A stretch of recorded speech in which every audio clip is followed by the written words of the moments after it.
Mazda's RX-7 is a pretty amazing car. Playboy reviewed and tested this car against other cars like the Dodge Viper in 1993 and declared it its car of the year. It also went on to win Motor Trend's car of the year in 1993 and 1986. Welcome to the Militia Gaming Community. I'm Trigger Militia, and this video is all about the best-selling rotary-powered car in history, the Mazda RX-7. Let's go!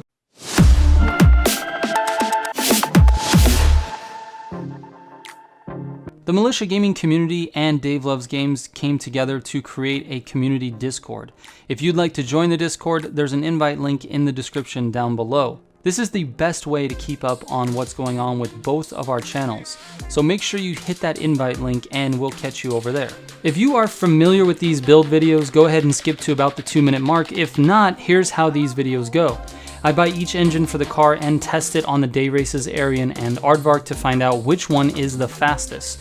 During the testing, I record the final race time and compare it to the other engines for the car. I only record a time if the race was super clean. I've had over 400 races on both of these courses, so I know them like the back of my hand. If I make a driving mistake, I just instantly restart the race and throw that time out. My goal is to be as consistent and accurate as possible when doing this. After I find the fastest engine, I optimize it for each type of racing this game offers: track, drag, drift, and dirt, giving you 4 completely different builds to use for each type of racing in this game.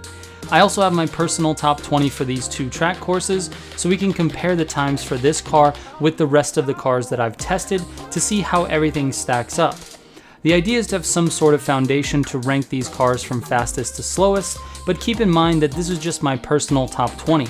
There are other YouTubers and other people out there driving faster times on these 2 courses using different builds and race shortcuts. The goal though is to find the fastest engine for the car, because that seems to be the biggest headache when building cars in this game.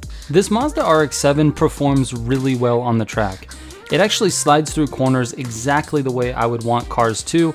It doesn't quite have the acceleration coming out of it that the RSR does, but overall it's really good. The flat speed is pretty good as well, and I noticed that the gearbox doesn't really struggle finding the right gear, so in general it is a very well-rounded track car.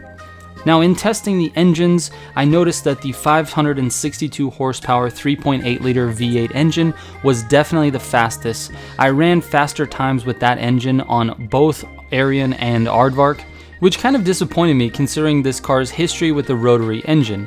I really wanted that forged Wankel engine to be the fastest engine so that I could keep it in the car and run it with that. However, after the testing, that 562 V8 was definitely much faster. After extensive gearbox testing, I chose the 7-speed. The 7-speed and the 5-speed were almost exactly the same in terms of exiting turns, but overall times were much better with the 7-speed. Now, when I went to choose tires, I'm obviously picking between the track and the race tires for a track setup like this, and what I noticed is that the rear end of this car slides out pretty easily already, so I anticipated the track tires to be the better choice, but when I switched to race tires, I was able to maintain traction through turns a little bit easier, and I actually ran 2 seconds faster on both courses that I tested. In addition to switching to race tires, I increased the downforce slightly for more traction, and I ran even faster. The fastest time I was able to run on Aerion was a 2:56, which is the 9th overall fastest car on that track, which is actually really good. To break top 10, you have to be moving, and this car really does a great job.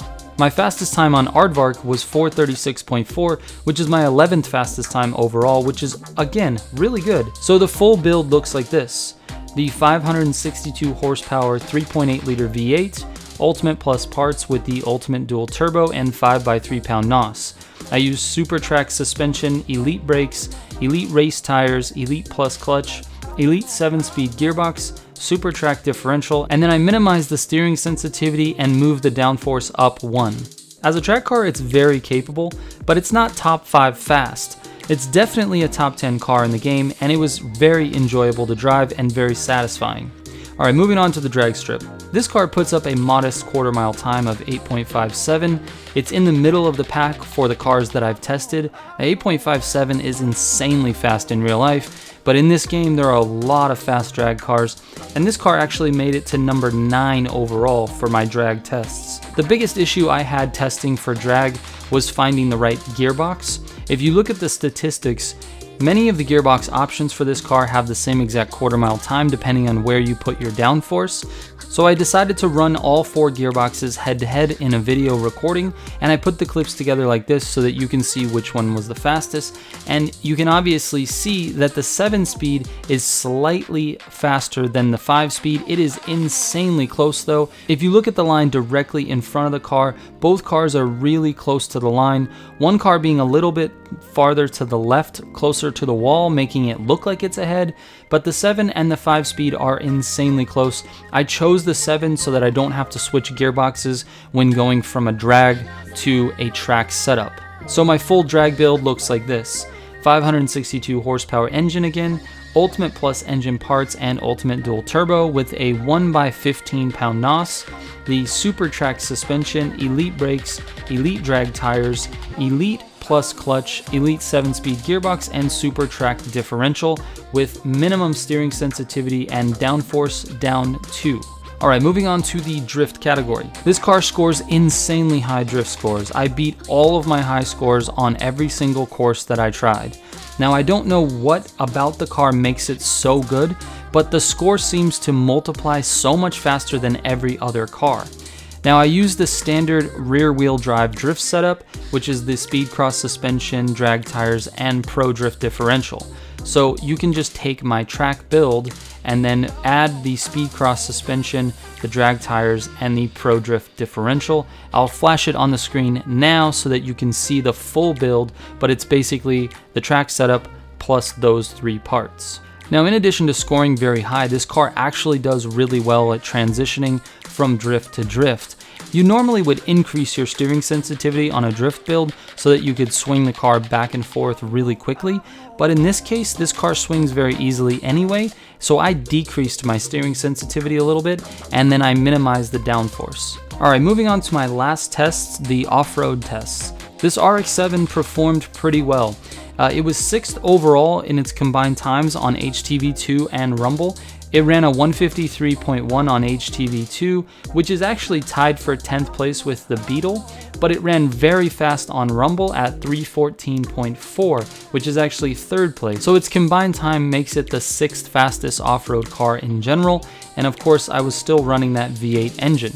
My full off-road build looks like this. The 562 horsepower 3.8 liter V8 again, Ultimate Plus engine parts, Ultimate dual turbo, and 5x3 pound NOS, the Super Rally suspension, Elite brakes, Elite off-road tires, Elite Plus clutch, Elite 7-speed gearbox, and Super Rally differential with minimum steering sensitivity and maximum downforce.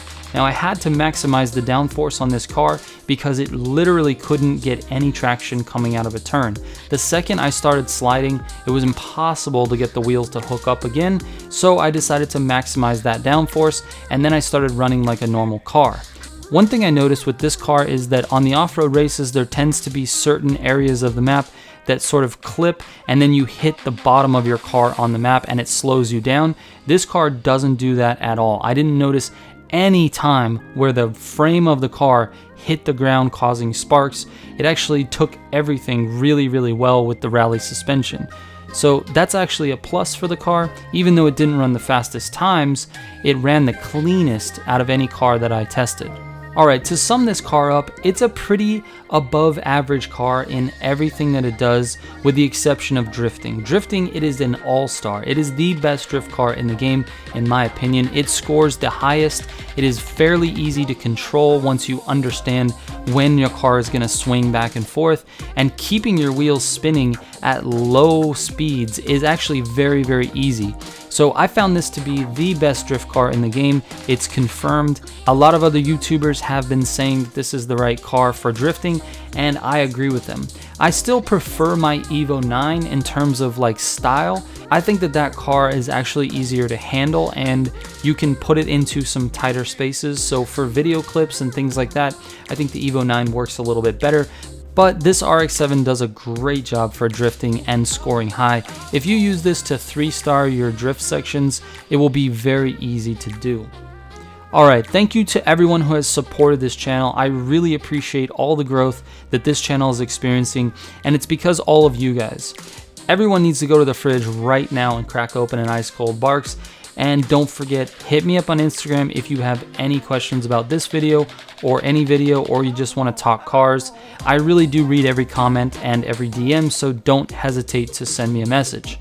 Alright, thank you so much for watching. I'll catch you on the next one. Trigger out.